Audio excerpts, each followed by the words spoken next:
Ooh. Nice. Oh, man. That was great. That was fun. Yeah. Welcome to Cawffee Talk. We're just going to launch right into that. Okay. Yeah. Okay.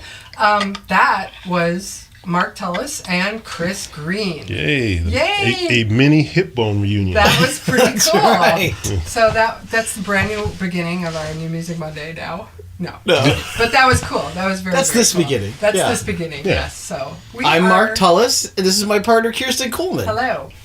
And today is New Music Monday. Yes. And as mentioned, we have Chris Greene in studio, and we're really excited to talk to him finally. Also a very busy man. But first, we're going to take a quick break and hear from our sponsors. Hi everyone, my name is Lynette Foss and I am the owner of Lyric&Lecture, and that is a talent agency here on the North Shore that specializes in educational speakers and also musicians and bands of all genres and all combinations.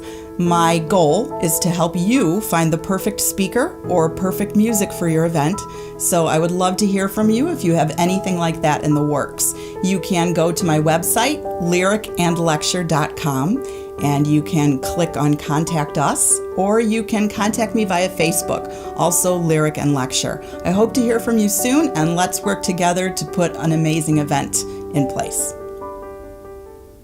And we're back. Yay! Hi, Chris. Hey, how you doing? Good. How are you? I'm good. Thank you for having me. Thanks for coming. No problem. This is a great setup. I'm a big fan of what you guys do, so thank you. Thanks. That's awesome. Yeah, we're gonna dive into jazz today. Yes, jazz is not our forte, and I thought this is a great guy to explain like why jazz, what it is, maybe the state of the affairs. State of jazz. Exactly. And how to get young people into jazz and how to get young people to continue to go into But this. first, Kirsten really wanted to razz you about I did. being from from ETHS. Oh no! Yeah. Oh no! Well, So you you're from the other school? We're from the other school. See, that's a funny thing because it's a funny thing. I was in this youth group, African American youth group called Jack and Jill back in the day, and the funny thing is like the whole purpose behind the group was, to kind of share common experiences and mainly for suburban kids. So like community. There's a community service aspect, and then we go to the DuSable Museum and all kinds of things. Mm-hmm. But the thing was there were a few people from Evanston, but I had friends all the way as far north as like Lake Zurich and everything, and some good friends who went to New Trier. Uh-huh. So the funny thing is, so while everybody else at school is around me like, yeah, screw New Trier and blah blah blah, I'm like, well shoot, I'm gonna hang out with some friends of mine and go to New Trier. So you all can fight at the football game. Yeah, I got some friends to see. So. Yes, it is a huge rivalry. There's no doubt. Yeah. I played volleyball too, so I mean, playing against ETHS was a big deal for us. So it was always a thing. It was like I said, whenever we'd always go get him, blah blah blah, and I'd be like, then I'd go meet up with my friends from New Trier after the game. So less of a thing for musicians. Yeah, exactly. Probably. Yeah. I'm sure it wasn't as cutthroat in the music world as it was in the volleyball world, but that's cool. Well, how about that at Evanston, Chris? Was that I know at New Trier, if you won out and got the gig over another band, that other band would show up and like stand in the front row and be like, nah, that's not how it went. Right. That's not how you do that. Okay, so it was cutthroat. I don't know. Was it like that at Evanston? Not kind of. Well, maybe. It's funny thing. I didn't really get into playing out like with other bands until like maybe like late in my junior year. I mean, before that, I played in all the jazz bands, from concert band and all that stuff in middle school and high school. But I really didn't get like super serious about playing like out with other people until like, probably late in my junior year, senior year. And so by that time, like I'd gotten serious. Like going back to the no loyalty New Trier thing. It's like one band would hire me in their horn section or whatever from high school, and they're like, we're gonna kick that other band's ass. I'm like, okay, that's cool, but I'm gonna be playing with them right after we play. Right now I need all the experience I can get. So. Yeah, I mean, you've been playing forever, right? I mean, you started you also started in jazz. Well, yeah. Well, you start. Well, started playing when I was 10, and you get your scales and all that stuff together. And what happens is if you play any kind of saxophone, you're kind of like encouraged to play in the jazz band or play in the stage band or whatever. You know, and I always played it, or I played the best, as well as I could, but you know, and when you hear jazz as a kid, or especially growing up in the 80s and 90s, it's like, you know, at the time it's old people's music. Yeah. It's like, man, you know, whatever. It's cool, but it's, you know, it's not Chicago. It's not it's MC. not REO Speedway. Right. It's not MC Hammer. It's not Public it's none of Enemy. that. It's not Prince. You know, all that stuff that I was listening to was like, it's okay. But then it's like, you know, then somewhere like in my junior year, I took a music theory class, and then with music, at least, you know, kind of a beginning music theory class. And so you kind of look under the hood, so to speak, of like all these classical pieces. And, you know, I mean, you would go into depth more later in college, but, you know, just looking, you know, before you're just looking at the page and trying to sound good and, you know, blend with everybody around you, taking a music theory class, you're kind of like looking under the hood and, you know, sort of doing beginning analysis on these classical pieces or whatever, and you start to hear different things, and your ears get a little bit better, and then you start to hear the old jazz that you kind of dismissed like last year, and you're like, okay, well, this is why this kind of sounds like this, and you can even draw commonalities between like the current stuff you're listening to, like, you know, okay, like the first jazz that really knocked me out really like was Coltrane's My Favorite Things. And, you know, there's a lot of, you know, crazy stuff going on top with you know, with pedal points and the stuff that Coltrane was doing with soprano saxophone, but underneath is this pretty steady bass line. And, you know, that's pretty much the majority of the stuff I was listening to was like heavy bass, hip hop, you know, R&B, funk stuff. Right. So it's just kind of like, okay, there's somewhat of a similarity. I can get to this, because all this other stuff that I kind of dismissed before as old man music, it's like, okay, now this is kind of cool. And then you kind of investigate this Coltrane guy, like, who did he like? What did he listen to? And he listened to all the stuff that I previously dismissed. And then you're like, okay, maybe I need to check it out. And then you check it out, and you start, you know, hearing who played with who and how all these people work together, and, you know, and then you know, so then you turn into that old man, right? Then now 35 years later, I am that old man. You appreciate, you know, so the now music as the old. So man. now I'm the guy shaking my face.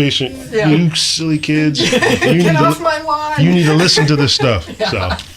That's awesome. Yeah, so I did not mean to say that Chris was old by any stretch of the imagination. Okay. If you look at his website, you'll see some really kick-ass pictures of Chris Greene, and this man is handsome beyond belief. And those are some really killer pictures. Yeah, we were saying Chris is an excellent art director here. Yeah. Look at your brand. Tell us about some of these pictures. There's one of the Reader, I guess, is the best jazz band. Oh, yeah. So that's cool. Yeah, so last year I had this publicist working for me, a guy by the name of August Forte, and he was doing something for me, helped me publicize some gig that I had at the time. And then he, you know, every once in a while he'll send me like, you know, can you do this radio thing, or can you do that, or whatever? And I'm like, yeah, sure. And so he sends me this thing saying, like, by the way, you're in the running for, you and your bandmates are in the running for best jazz band in the Chicago Reader. I'm like, whoa, what? Cool. I'm like, and there's some pretty heavy competition. So just kind of put the word out. Hey, folks, you know, thank you for whoever nominated us. Thank you very much. If you like what you're hearing, if you like, you know, if you appreciate what we do, please consider throwing us a vote. And we ended up getting that. So nice. So it was a nice little boon, nice little pat on the back. You know, you don't necessarily do stuff for that kind of thing, right. But it's nice to be acknowledged, because, you know, as artists we get in our head and we're working on stuff, and you know, you don't necessarily know if anybody's really digging what you do, and then to kind of, you know, you don't need the validation, but it's nice if you're just by yourself. Right, exactly. You know, exactly. So again, that old man, like, all right, that's cool. You know, and then how did you make that cool picture? How did I make that? Oh, okay. So that was my friend Ozzy Ransby, great photographer. Been working with him, for almost a decade.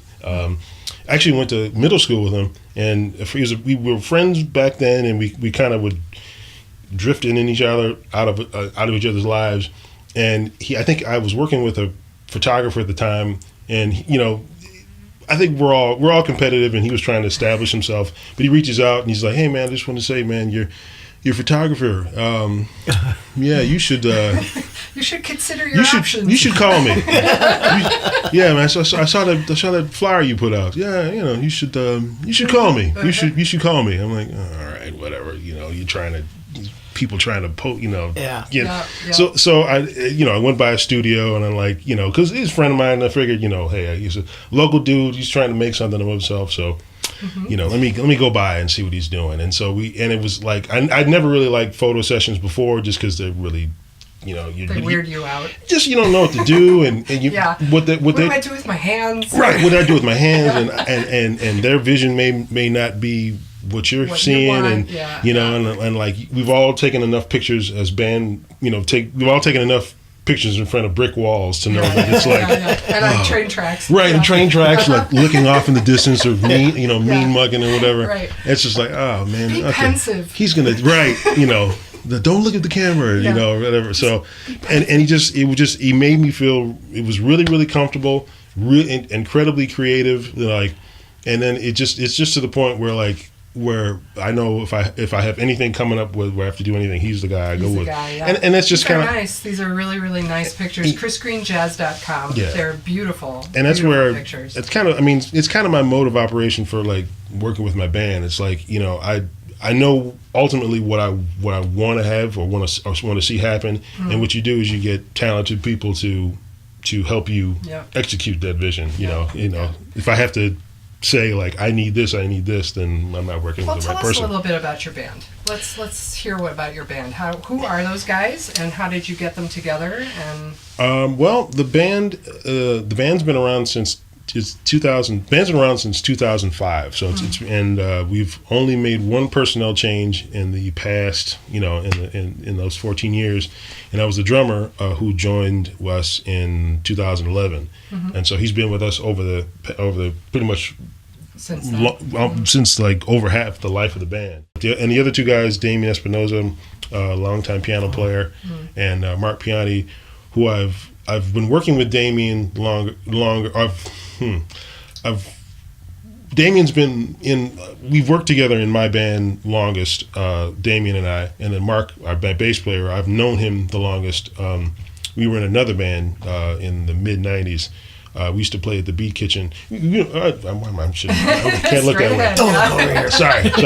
No problem. You remember? Okay, Mark, you remember the Beat Kitchen, right? Yes. Okay, you remember the sound man there, James Cawffee, right? Yeah. Okay, so he had a band called Dag Nabbit. It was a band called Dag Nabbit, and it was this kind of like punk jazz thing, real way out, extreme, like Rodgers and Hammerstein meets Primus. It was the weirdest. That makes sense. It was That makes sense. It was a lot of fun. It was a lot of fun playing with that band, and we didn't really play out many other places other than the Beat Kitchen, but it was a fun band. And so I met Mark in that band. I think he had just finished up at school, and then he joined the band for a little while, and so we kind of always kept in contact. And like he'd call me for things gigs he'd get, and I call him for things that I'd get. And I knew when I put this band together, I knew he was the first guy that I wanted to have play on bass. Awesome.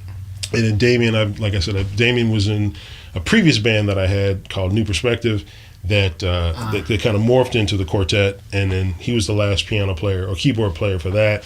And then I've known Steve on and off for a while. Like whenever we would meet a sub, he would come in and play drums, but like I said, there were just a couple times it was just like he came in and just blazed it, and I was like, all right, yeah, I gotta hire this guy. So that's nice. That's awesome. So I'm just flashing back to the whole James Cawffee thing now. Yes. Oh yeah. Because he was probably like the first sound guy artisan I'd ever connected to and thought about sound, and right. And he made really cool board recordings for us, and he was a great sound guy. Yeah. Really great sound guy. Yeah. And the Beat Kitchen was so exciting because it's like, I'd show up with a little 12-inch amp, and just the way the subs were set up, you could just feel every note in your whole being in that room. So there's no more Beat Kitchen?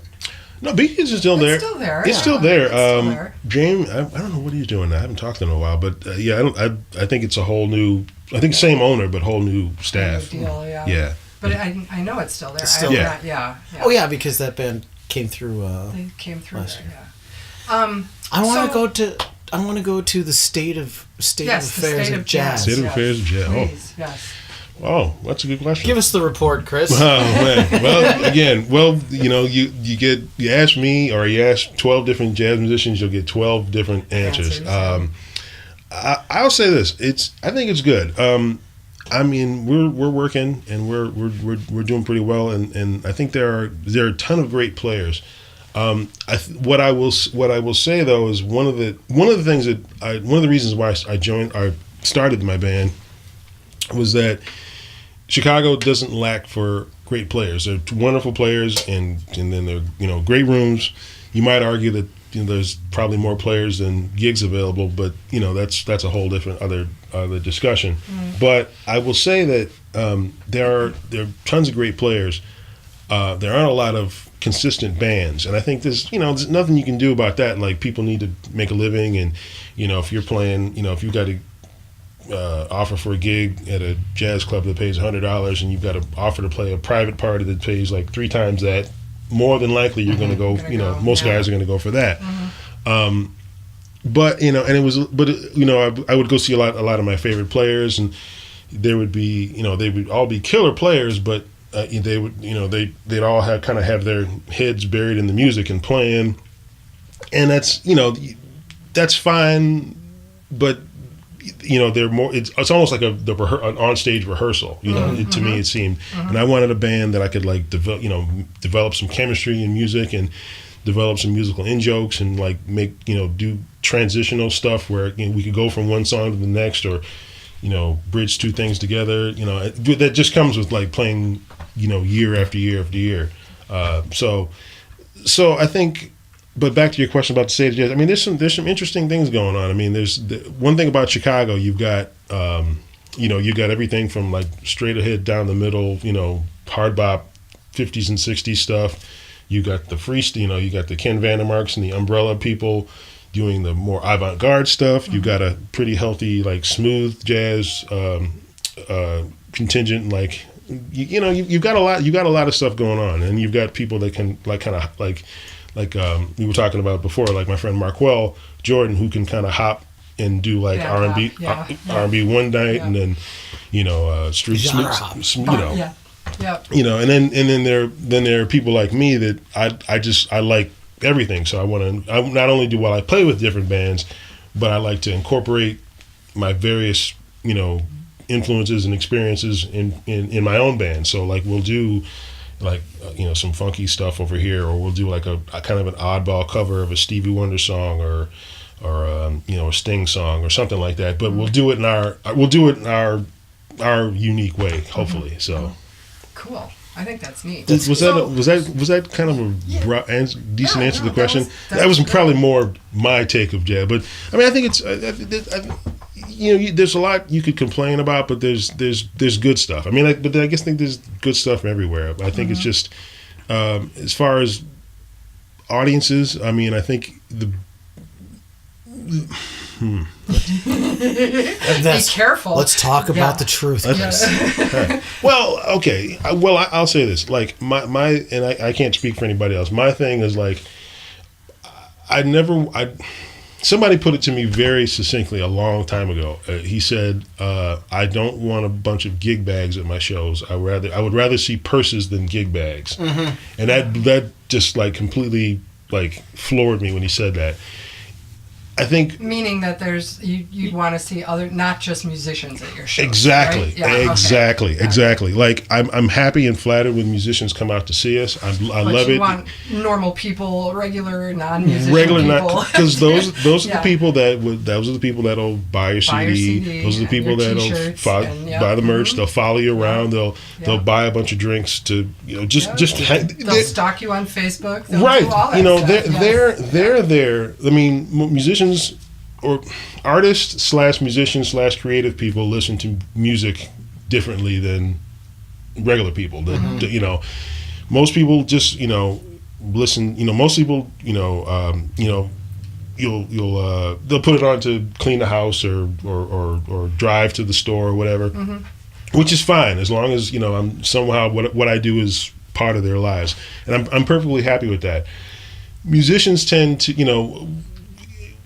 we tend to have that was it the right brain, the creative part or whatever, like whatever it is, like we'll sit in we'll sit in the audience and kind of like, what are they doing, and blah blah blah, try to analyze on the fly or whatever. And why did they do it like that? Why did they do it like I gotta that? say, Mark does that. Mark sits there and is like, "Oh, that guy did exactly what I would have done right there at that moment." And that's what and we can't. That's what we do. That's what we do. I mean, like I got my best friend is a restaurant manager, and I can't go out to dinner with him because he's in. Well, she didn't give us enough water. And she didn't. It's been 3 minutes and she hasn't checked on me yet. Can we just have a cup of coffee, dude? Hey, So it's like that. So it's the same thing, Like my wife, when we started dating, she worked at she worked as a marketing manager at a mall, and I took her. She was from Minnesota, and I took her to Water Tower Place, and she was just like, this design is dreadful. Why would they do? I'm like, oh my God, just enjoy the day. Yeah. But so yeah, it's the same thing. It's like we're nerd, professional, whatever's, but and so at the same time, but I'm happy when they do come. Yeah. But at the same time, like the majority of people who follow us around are just they want to celebrate a birthday, or they had a bad day and want to make it better or whatever. They just they're there for the entertainment thing, and also just they don't necessarily.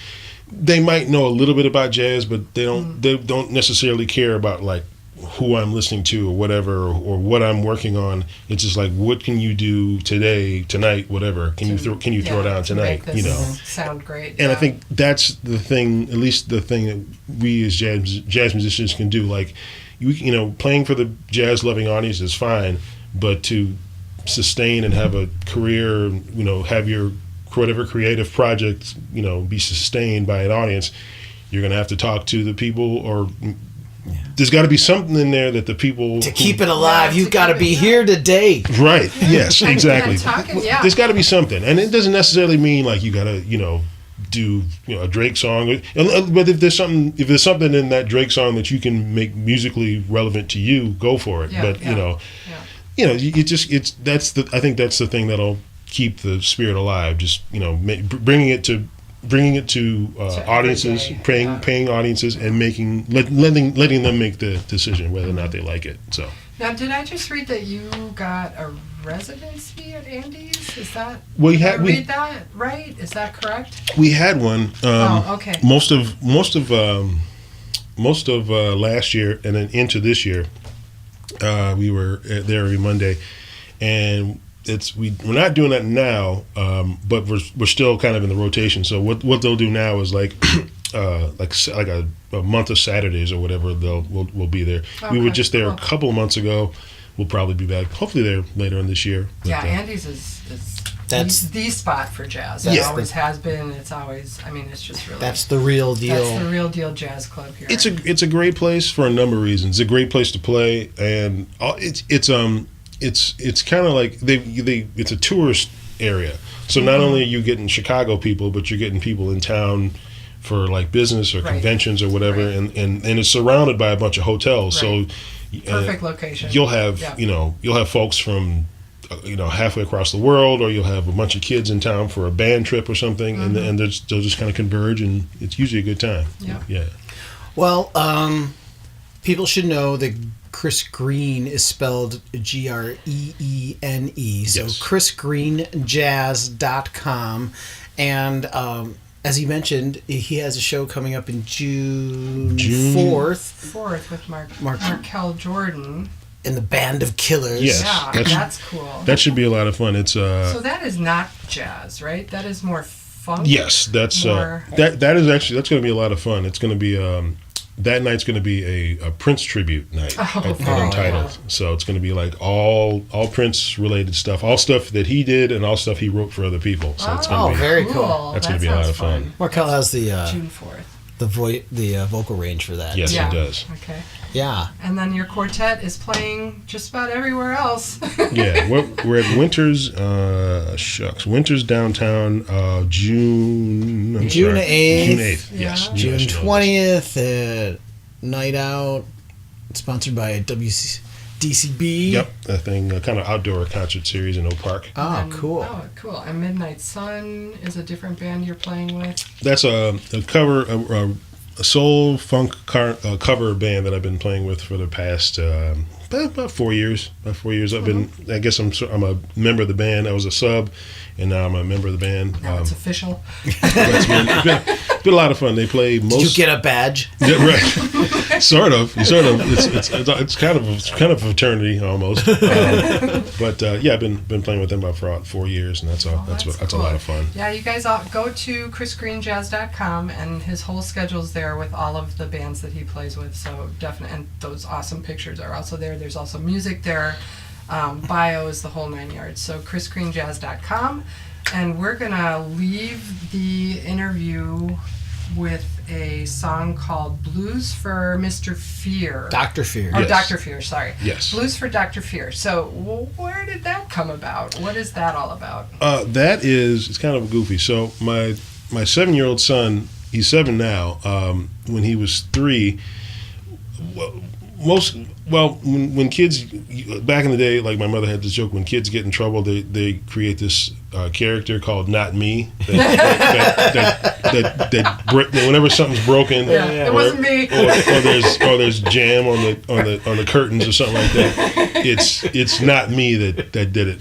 My borderline genius son came up with an actual supervillain character to blame things on. So when he was 3 or 4, would go buck wild, and I would come home from a gig, and my wife is like, I'm like, baby, what happened? And she's like, Dr. Fear was here, and so basically I whipped up this song called Blues for Dr. Fear. It is really cool. I knew there was a connection there somehow. I felt something Yeah. going on there. That's very cute. I love it. And this recording is part of a live recording from Space in Evanston. Yeah. Yes, so we did an album we just put out a couple months ago called Play Space, and it was a live recording that we did at Space. We played there January of 2018, and we actually didn't plan until fairly recently to release it as an album. Space is a great venue, a great place to see a show, a great place to play, and if you throw them like a few extra dollars, they'll give you Tracks. digital. Yeah, they give you digital tracks, and you just come in with a flash drive and they'll put it right on there. And I was originally just gonna like do a quick mix and then throw it up on SoundCloud or throw it up on Bandcamp and just kind of give it away as a freebie, because we've done that kind of thing before. But the more I listened to it, I was like, man, this is really good. This is the band was just kind of hitting a new peak of really playing and sounding really good. And I was like, okay, people might need to hear this. So I gave it to my producer Joe Todorici, put a really, really nice mix on it, just edited a few things, and we kind of did a surprise release in a couple months ago, and just we put it out. The response has been real good. Cool. So. Awesome. Excellent. Awesome. Well, we're going to close the show out with Blues for Dr. Fear. And Chris, thank you so much for coming. This is it was great. really cool, really interesting to get to know what jazz is. Thank you. Thank you. Or at least my take. Yeah. At least Chris's take my on little it. take. Yes. From the mind of Chris Greene. Somebody That's might right. say, someone next jazz musician say, Chris Greene said what? That dude's an idiot. Don't listen to him. Anything. We're gonna have This is what jazz is. Don't listen to Chris Greene. We're going to have a lot of jazz players on now. Chris Greene said what? Oh, dude, that dude's a hack. Well, no, he's not a hack. You're not a No, hack. thank you. All right, hon. Thank you, and thank you for coming. And we're going to listen to some music now. Thank you. All Thank you. right. Thank you.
Cawffee Talk is a Coffee Cup Productions podcast. Find our video podcasts on YouTube, Facebook, and our website, CawffeeCupProductions.com. Audio podcasts can be downloaded from Stitcher, iTunes, Google Play Music, and Spotify. Search for Cawffee Talk, CAWFFEETAWK, Cawffee Talk.